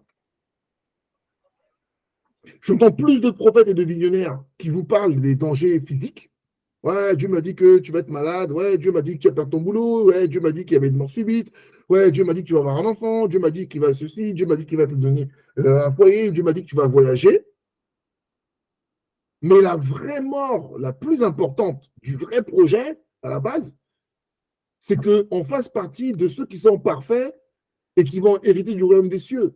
Mais on ne dit pas que, attention, Dieu me dit que tu vas arriver dans une tentation, tu vas pécher. Dieu m'a dit que tu vas nana, Dieu m'a dit que tu parles mal, Dieu m'a dit que tu critiques les gens, il faut arrêter de critiquer les gens, Dieu m'a dit, on va compte toutes les choses qui font que tu ne pries pas Dieu en esprit, en vérité, et que tu pries charnellement et dans le mensonge, ça, on n'avertit pas. Pourquoi? Encore une fois, mauvaise compréhension de l'objectif de Dieu. Il t'a remis un outil. On peut comparer le Saint-Esprit à un outil, une voiture, une maison, une truelle, je ne sais pas, n'importe quoi. Il t'a donné un outil, sauf que l'outil, tu ne l'utilises pas dans le sens que lui, il voulait. Je ne dis pas que le Saint-Esprit n'est pas là pour convaincre, pour pouvoir parler de toutes ces choses, pour avertir des dangers, pour encourager. Je ne dis pas, c'est pas ce que je viens de dire. Mais attention, ne prêtez pas, ne prêtez pas les termes que je ne dis pas. Je ne dis pas que ce que l'habitude des prophètes prophétisent n'est pas bon. Ça peut aider les gens. Comment dire, ce sont des choses qui sont palpables, concrètes et qui peuvent aider les gens après derrière à croire en Christ. Mais le vrai rôle de tout ça, c'est d'aller vers Dieu et d'aller perfectionnement. Je vous donne un exemple. C'est Christ qui avait parlé, alors je ne sais plus si c'était à qui, c'était à Philippe ou c'était. C'est pas Bartimée. C'est pas Bartimée. J'ai oublié le nom de la personne. Je crois que c'était Jacques, je ne sais plus. La personne était sous un figuier et en fait, quand Christ est venu le voir et puis Christ commence à lui parler et puis il a dit oui, je te connais. Et la personne m'a dit ouais, comment ça entend? Tu me dis alors tu me connais, tu me connais pas, tu m'as jamais vu. Et Christ a dit oui. Tout à l'heure, quand tu étais sur le figuier, avant que Philippe vienne te parler, je t'ai vu. Et là, la personne a reconnu que, ah oui, effectivement, tu es le fils de Dieu, tu es le prophète, parce que sinon, ces choses-là, tu ne le saurais pas. Et Christ lui a dit quoi? Le but n'était pas seulement comment dire, d'amuser la galerie, de dire, ouais, t'as vu ma force. Il lui a dit, c'est parce que je t'ai dit que je t'ai vu que tu crois en moi. Voilà, et il dit, tu verras de plus grandes choses. La chose la plus importante, c'est de comprendre ma mission. Tu verras de plus grandes choses encore. Ce n'est pas l'histoire d'être capable de faire le visionnaire carte d'identité pour être capable de pouvoir dire à quel âge tu es, quel âge tu as et qu'est-ce que tu as fait hier soir. Ce n'est pas ça le but. Le but, c'est que ta prophétie, ton don, soit capable d'accompagner la personne vers la perfection. D'accompagner un dévancier qui peut être, je ne sais pas moi, dans la mauvaise route et le remettre dans le bon chemin pour qu'il puisse faire partie de ceux qui seront sauvés. C'est ça le travail que tu vas avoir. Pourquoi? Parce que normalement, même, ça peut être des personnes qui ont reçu le Saint-Esprit, mais aujourd'hui, l'état dans lequel ils sont, le Saint-Esprit n'est plus capable de pouvoir leur parler parce que le Saint-Esprit n'a plus accès à eux. Ils sont tellement devenus charnels qu'en fait, le Saint-Esprit, maintenant, occupe une toute petite place à l'intérieur de leur corps, de leur être. Ils sont plus en capacité d'entendre le Saint-Esprit. Alors, il faut que ce soit quelqu'un d'extérieur qui vienne leur parler. Parce qu'on le verra dans le cours, le Saint-Esprit en nous n'est pas quelque chose de... c'est pas constant. Parce que dans le Saint-Esprit en nous, on va parler des fois d'être rempli du Saint-Esprit. Donc, il y a des mesures dedans. Des fois, on peut être rempli du Saint-Esprit. Vous allez voir que la personne il va être très spirituelle pendant un temps. Souvent, ça arrive au moment de la conversion. Il y a des gens, ils convertissent, là, avant, on avait un terme, on disait l'effet bulle. Où là, la personne, lui, il voit que Jésus, il n'est que dans Jésus, il entend la parole de Dieu, tous les sentiments, ils sont bons, etc., etc. Il est complètement à part. C'est quelqu'un, il est dans son monde. Là, il est connecté avec le Saint-Esprit. Et à un moment donné, il revient sur terre et il redevient charnel. Et le Saint-Esprit, il n'arrive plus à avoir cette communication du Saint-Esprit. Pourtant, le Saint-Esprit est là. Mais c'est juste qu'autrement, il est étouffé par la chair. Car les désirs de la chair et ceux de l'esprit sont contraires. Donc, quand toi, ton être, écoute beaucoup les conseils de la chair, l'esprit ne l'entend plus. Donc, en fait, il y a des graduations comme ça. Et des fois, le Saint-Esprit est tellement écrasé, étouffé, il ne parle plus en toi qu'il est obligé de passer par quelqu'un d'autre pour venir te parler. Il est obligé de faire un détour pour venir te parler. C'est ça le rôle un petit peu des prophètes. Et tous les rôles, tous les ministères qu'on va avoir dans les églises organisationnelles, physiques, hein, ont pour rôle de ramener la personne en esprit, en vérité, dans l'adoration de Dieu.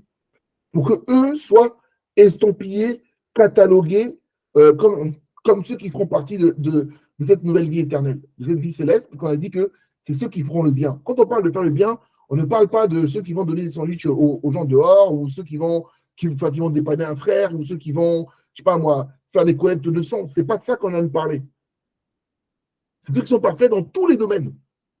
La charité, la bonté, la justice, la droiture, la communication avec son frère, avec sa sœur, celui qui est capable, en fin de compte, d'aimer son prochain comme soi-même. C'est-à-dire que ce que moi, je ne veux pas qu'on me fasse, je n'accepte pas de le faire. Et peu importe ma position, peu importe le travail que je fais, peu importe la richesse que j'ai, tout ça, ça ne compte pas. Parce que ce que je veux qu'on me fasse, je dois le faire à l'autre. Même si l'autre est moins riche que moi, même si l'autre est moins méritant que moi, je ne veux pas qu'on me fasse ça, alors je ne le fais pas à l'autre. C'est cette perfection-là que Dieu veut. Et ça, il n'y a que le Saint-Esprit qui est capable de pouvoir nous le donner. On est bon? Alors enfin, Oui. dans tout ça, ce qu'on verra, c'est les actions du Saint-Esprit en nous. Saint-Esprit en nous, en fait, on va voir qu'il n'y a qu'un Saint-Esprit. On en reparlera. Il y a un Saint-Esprit. Et on est bien d'accord que l'Esprit de Dieu, il n'y en a qu'un seul.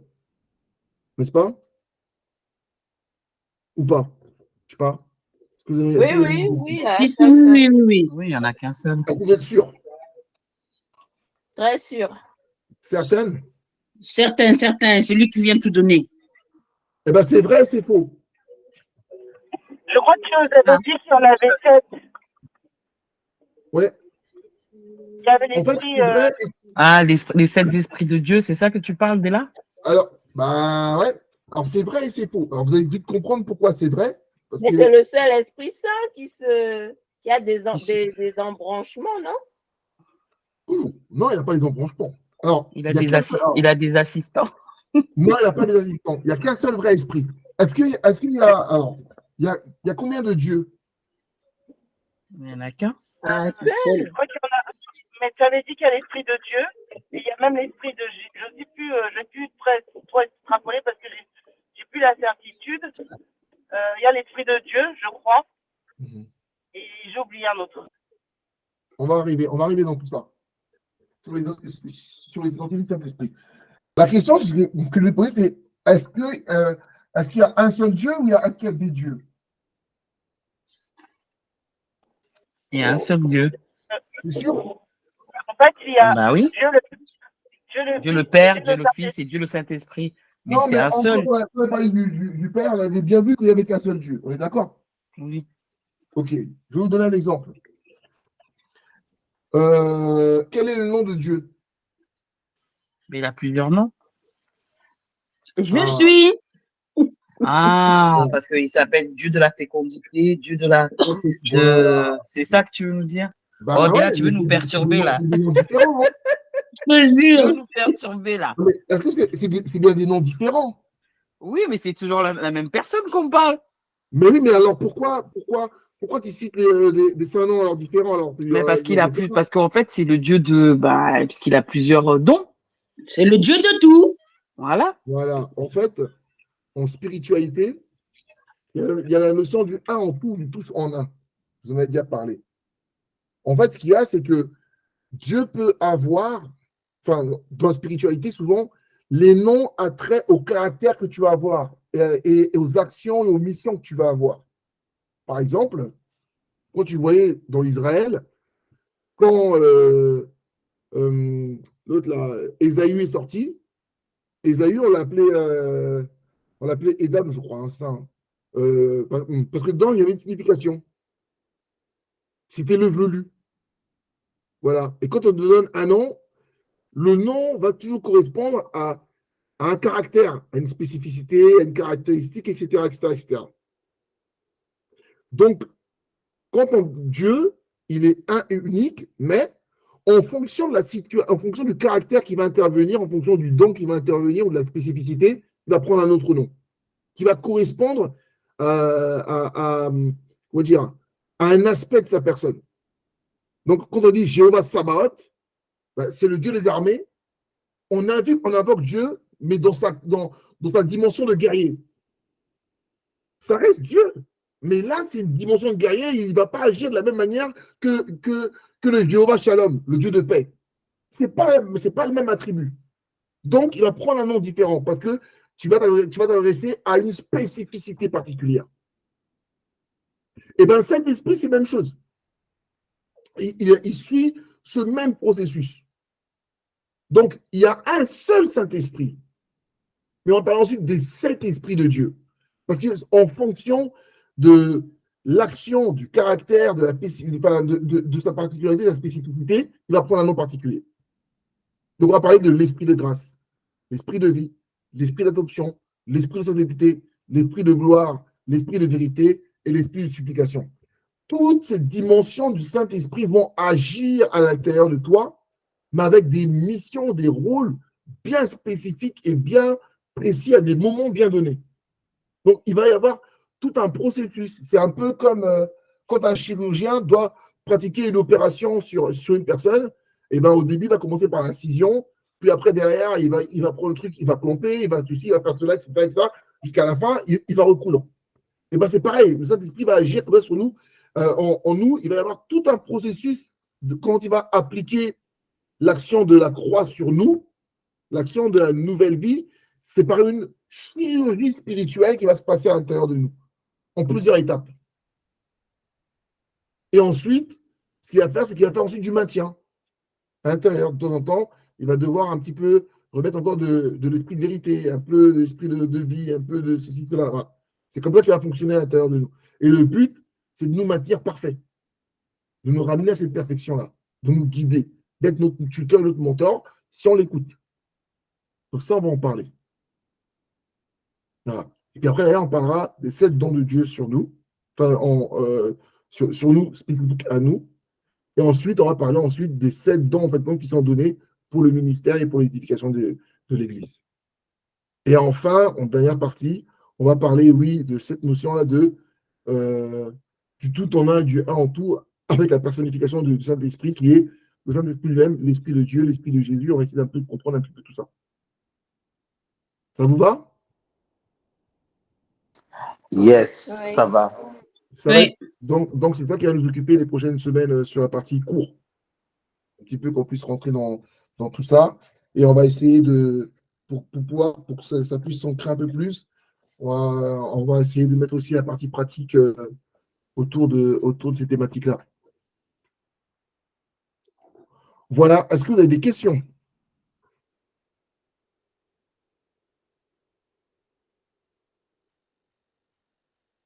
Oui, non?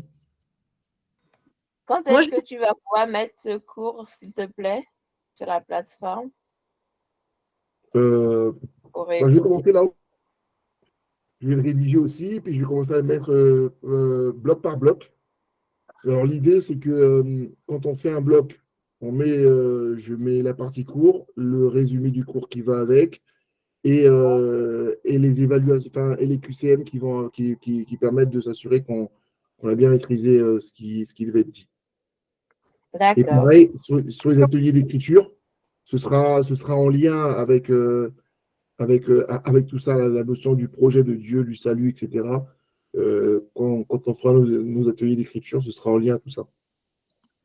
D'accord, merci. Donc, j'essaie de le faire le plus vite possible. J'essaie de suivre le rythme. Doucement, oui, doucement. Il faut faire doucement. Pardon. Pas trop vite, s'il vous plaît. Non, vous inquiétez pas. On a le temps sur ce chapitre-là. On ne se presse pas. faut travailler, par contre. C'est important de faire de continuer les recherches. Si vous ne voulez pas être largué, faites-le au fur et à mesure. Oui. Moi, ma question, est-ce que tu peux reprendre la dernière partie, là, s'il te plaît? Attends, alors toi, je vais noter une dernière partie. Il y a Fares aussi qui disait quelque chose. Attends, maman Loulou reprend la dernière partie. Fares, tu disais quoi? Non, je n'ai pas parlé. Ah, ok, d'accord, j'avais cru entendre. Alors, Lou disait, la dernière partie, c'était de quelle dernière partie tu parlais? Des 7 esprits, non? Ou les sept esprits. Alors, ce que j'ai dit sur les 7. Alors, qu'est-ce que je reprends tout sur les 7 esprits ou il y a une partie seulement que tu n'as pas compris? Bah, la dernière partie, j'étais un peu larguée quand tu posais les questions. Il y a un seul esprit, est-ce qu'il y a un seul Dieu, etc. Je résume. Il y a un concept que moi j'appelle le un en tout, le tous en un. Ça veut dire que dans la Bible, vous allez entendre parler des 7 esprits de Dieu. En fait, il n'y a pas 7 esprits. Il y a un seul esprit. La Bible est très claire dessus. Il n'y a qu'un seul esprit. Le Saint-Esprit. Mais il y a un principe aussi spirituel dans la Bible qui est que, en fonction du caractère et de la nature de Dieu, celui-ci peut emprunter plusieurs noms. On a donné un exemple. Dieu, Yahweh, a plusieurs noms. Il y a celui qui est je suis, c'est lui qui est le tout. Mais dans certaines situations, il y a Jéhovah Jékorami, le Dieu de la fécondité, Jéhovah Jireh, le Dieu qui pourvoit, Jéhovah Nissi, qui est ma bannière, Jéhovah Tzidkenu, qui est ma justice, Jéhovah Sabaoth, qui est le Dieu du combat, etc., etc. Et donc, en fonction de l'intervention que tu veux ou de la mission que tu veux que Dieu ait, tu vas invoquer non pas Dieu dans sa totalité, mais une particularité spécifique de Dieu. Quand tu es en prière de combat, tu vas invoquer le Dieu qui combat et qui donne la victoire. Ou au moins tout le champ lexical, etc., de la bagarre. C'est lui que tu vas invoquer. Tu ne vas pas commencer à dire Jéhovah, en pleine bagarre, tu dis oui, c'est Seigneur, viens combattre mes ennemis. Dieu de la fécondité. Qu'est-ce que la fécondité a à avoir dedans? Dieu de la fécondité, il est doux. Dieu des armées, il n'est pas gentil. Quand il arrive, il n'est pas gentil. Quand on regarde dans la Bible, c'est le Dieu des armées qui précipitait Pharaon dans l'eau, qui faisait mourir des gens. Donc, quand tu invoques la spécificité du Dieu du combat et des armées, c'est le Dieu vengeur, conquérant, etc. Là, c'est la bagarre. Donc là, c'est une spécificité que tu as. Mais on est bien d'accord que c'est toujours le même Dieu. Tu me comprends pas? Voilà. C'est le même Dieu, mais ce n'est pas le même Dieu. Selon les circonstances. Tu n'as pas besoin de spécifier un saint nom. Ce serait assez justement, tu rappelles juste Yahweh. Et quand tu spécifies, c'est que c'est un caractère précis. Et bien, dans le Saint-Esprit, tu vas voir qu'il y a 7 esprits de Dieu. Il y a l'esprit de grâce qui a une particularité. On le verra pendant le cours. On ne va pas l'attaquer ici parce que ce sera long. Parce que quand on va rentrer dans le détail de chacun des caractéristiques du Saint-Esprit, ça te prend 1 heure. D'accord. Voilà. Donc, l'esprit de grâce, c'est quelque chose de particulier. L'esprit de grâce, est-ce que c'est celui que quand les mamans, elles font la dernière prière, c'est celui Non. D'accord, ok. C'était juste une question. Vous ne mettez pas à tout mélanger. Ne mettez pas la liturgie, ça n'a rien à voir. C'était juste une question. L'esprit de grâce, c'est quelque chose qui s'est produit avec l'arrivée du Saint-Esprit sur terre et qui se répond à tout le monde. Donc, l'esprit de grâce, c'est celui en tant qui va nous ramener vers Dieu, qui va convaincre le chrétien de la notion du péché. Pas de péché lui-même, mais de la notion du péché. Tu vois, tout à l'heure, Babette, tu disais qu'il y a des chrétiens qui sont chrétiens, mais ils croient être dans la vérité.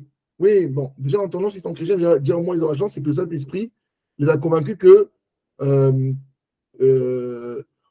il y a une entité qui s'appelle le péché, qui conduit à la mort, qui est pilotée par Satan et la mort, et que Jésus est venu nous sauver. si le Saint-Esprit, si l'Esprit de grâce ne t'a pas convaincu que le péché existe et que c'est Jésus qui peut te sauver, en fait, bah, c'est bien game over pour toi. Il n'y a que l'Esprit de grâce qui peut te convaincre de connaissance du péché et de son remède. C'est l'Esprit de grâce. Voilà. Donc, tous ceux qui sont chrétiens et qui acceptent Jésus dans leur vie, ils ont été touchés par l'Esprit de grâce. C'est l'Esprit de grâce qui te ramène à la repentance. C'est l'Esprit de grâce qui te pousse à aller vers Dieu, etc. Donc ça, on rentrera dans le détail plus tard. Là, je vous présente juste seulement globalement ce qu'on va voir dedans, ce qu'on va voir dans ce chapitre-là, qui va nous prendre un petit peu de temps. Ça vous va? D'accord. Oui, merci. Je ne sais pas si j'ai répondu à ta question. C'est plus clair pour toi? Oui. C'est bon, merci. C'est bon. C'est bon. Si c'est bon pour tout le monde. Est-ce qu'il y a d'autres questions? Moi, ça a juste soulevé, je ne sais pas si je peux la poser maintenant ou si je dois la poser plus tard. Donc, cet esprit de grâce, en fait, qui nous convainc que nous avons péché et qui suscite donc une envie plutôt de repentance, est-ce que ça peut se manifester, ça se manifeste qu'une seule fois ou ça peut se manifester à l'infini? Non, c'est ce que je vous ai dit. Alors déjà, j'ai pas entendu. Il y a le gros qui vous ramène à Jésus.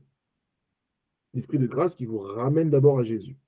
Et après, comme je vous ai dit, le Saint-Esprit en vous, il vient, il fait l'opération de transfert là, au moment de l'action de la croix qui transfère chez toi, et ensuite, il fait de la maintenance. Il va faire de la maintenance. Parce que si tu ne reçois pas la grâce de Dieu, tu peux pas être sauvé. Et la grâce de Dieu, c'est que Dieu te dise à toi, reviens, change. Parce que là, il n'a pas envie que tu sois puni, que tu sois condamné. Ce qu'il veut faire au moins, c'est te permettre au moins d'être sauvé. Et donc, en fait, quand il te fait comprendre cette nécessité-là d'être parfait. Et les personnes qui ne reçoivent pas la grâce de Dieu, bah, Dieu, il les laisse dans leur péché. Et même des fois, il les endurcit même dans leur cœur. Voilà. L'esprit de grâce, vraiment, après, on verra, on verra dans le détail, mais plus tu vas être en connexion avec le Saint-Esprit, plus tous ces items-là, qu'on n'entend pas, et toutes ces personnalités du Saint-Esprit vont agir fortement en toi. Ils vont être efficaces en toi. Voilà. Et là, oui. J'ai juste un petit, parce que je suis en train de me poser un petit raisonnement dans ma tête là. Là, tu viens de dire que justement, pour éviter de pécher, etc., l'esprit de grâce vient nous parler, de nous dire de ne pas faire ça, etc., etc. D'accord? Est-ce que de cet esprit de grâce peut découler le don du discernement? C'est deux choses différentes. Le don du discernement, c'est un don, donc c'est le Saint-Esprit sur toi. Ça n'a rien à voir avec le Saint-Esprit en toi. En fait, si tu te rappelles bien, Matthieu 7, verset 21 nous disait quoi? Tu te rappelles ou pas? Non, attends, il faudrait le reprendre. Matthieu 7. Ouais, verset 21.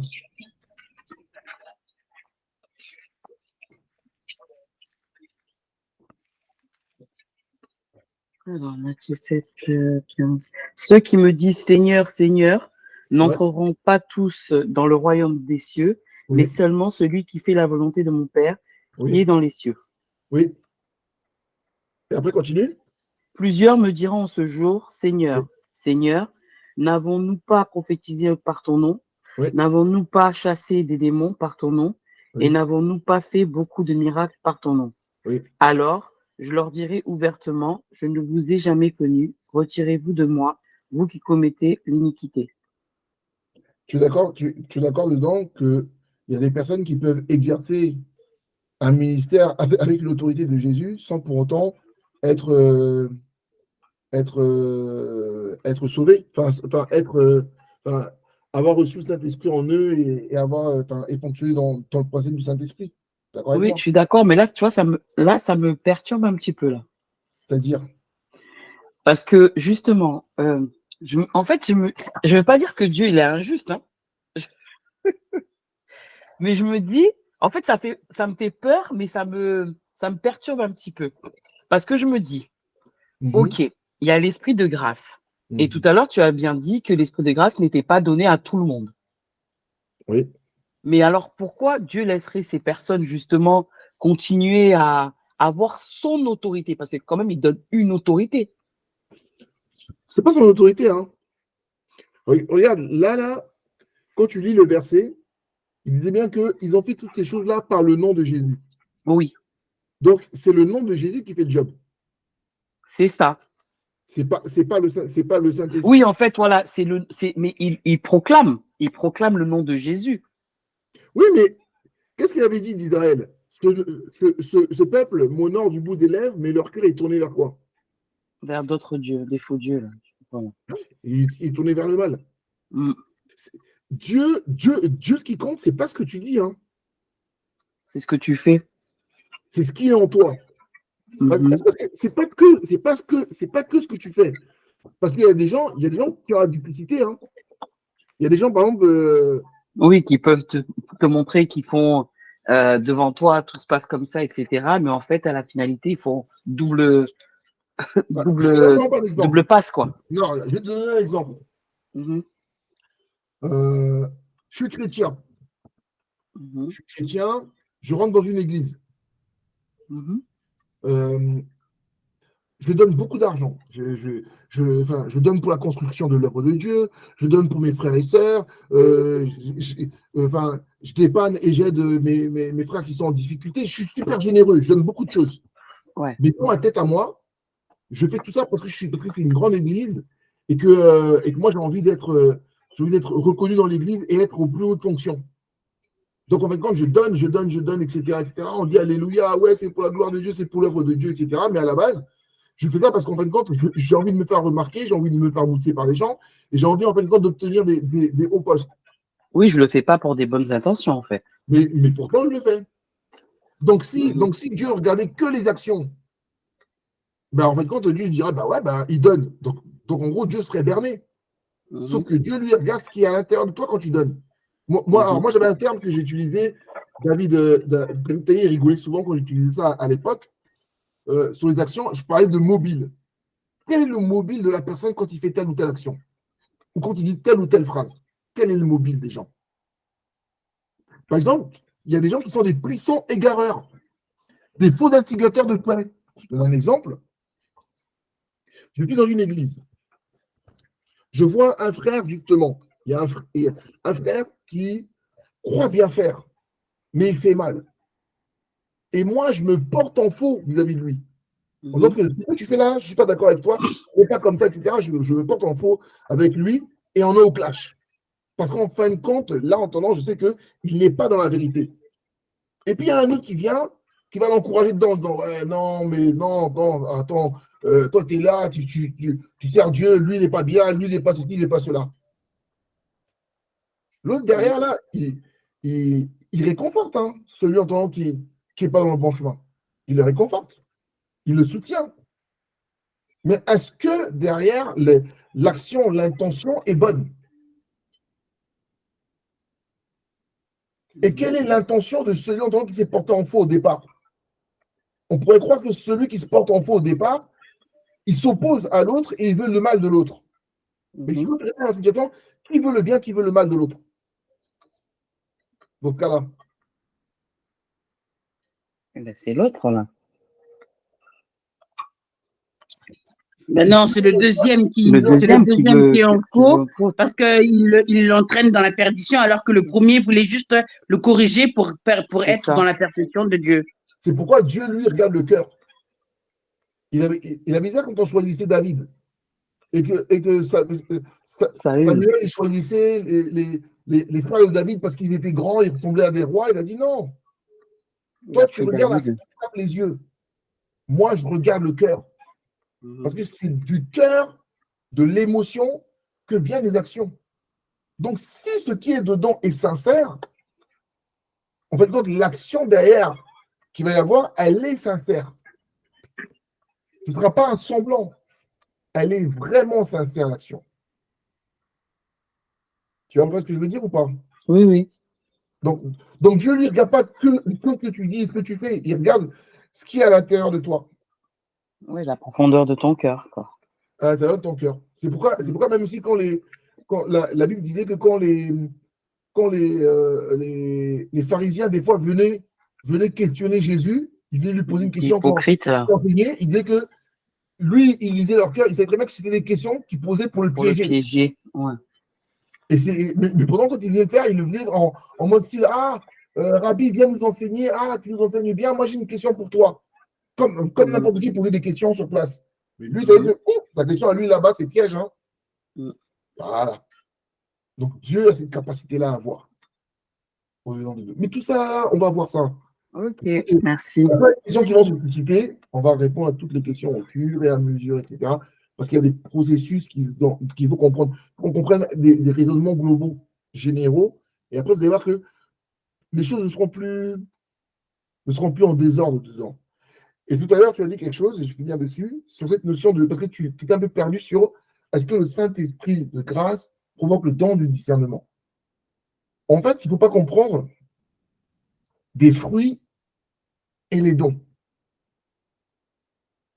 Tout le Saint-Esprit en toi va produire des fruits. Les fruits du Saint-Esprit qu'on voit dans le livre de Galates 6, là, ou Galates 5, le 6. Les fruits du Saint-Esprit, le Saint-Esprit a des fruits, ils sont manifestes, etc. C'est la joie, la charité, la bonté, etc. Ça, ce sont les fruits du Saint-Esprit. Le discernement, le Saint-Esprit, il va te permettre d'avoir du discernement. Maintenant, quand on parle de don, le don, c'est pour les personnes qui sont douées. Ça veut dire que eux, le discernement, il va être surnaturel. Donc toi, tu peux avoir le discernement, mais lui, il aura une capacité particulière. Tu vois, tout le monde est appelé à prêcher, mais il y en a qui vont avoir le don de l'évangélisation. Alors, je ne sais pas si qui arrive, mais il arrive à la fin.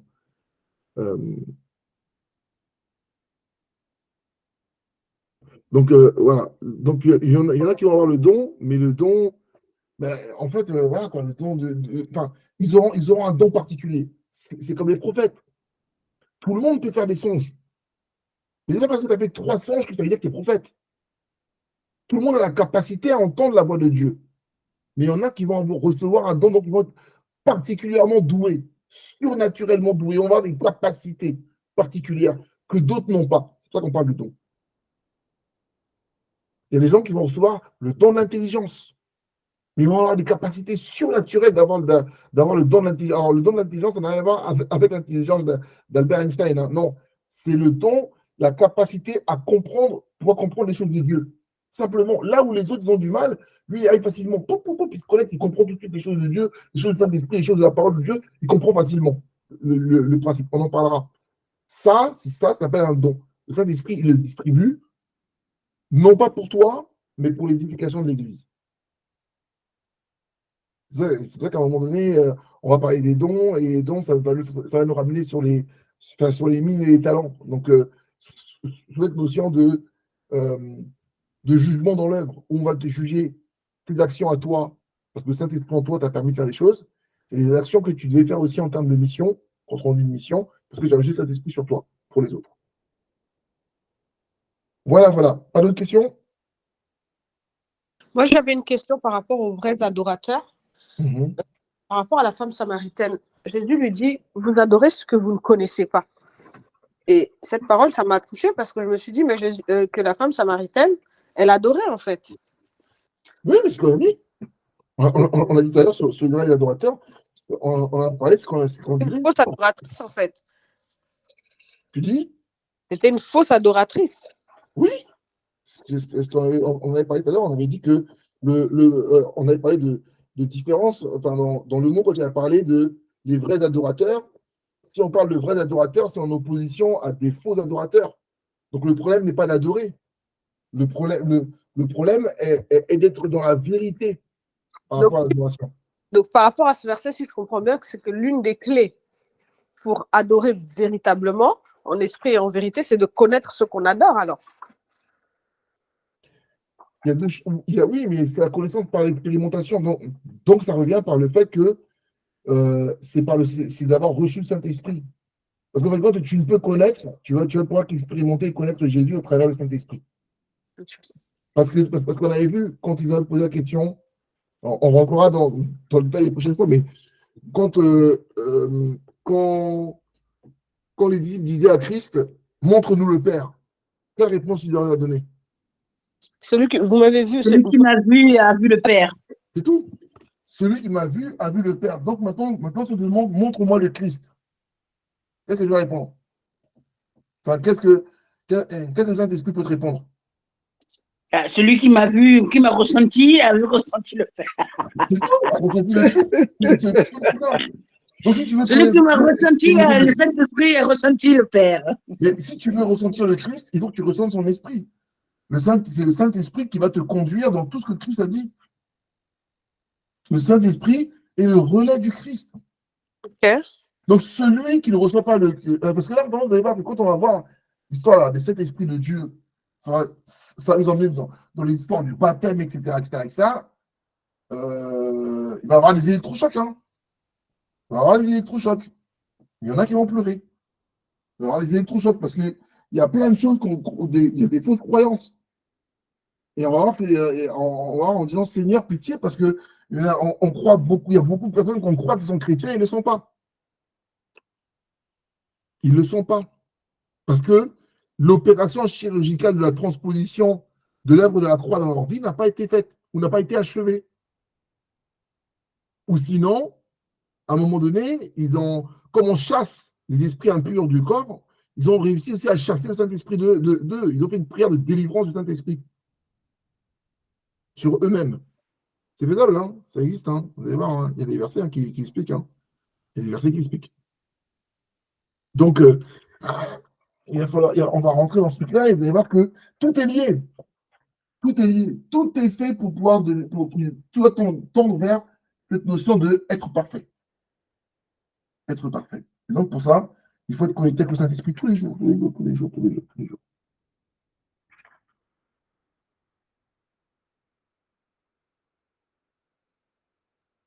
Donc voilà ce que j'avais à vous dire.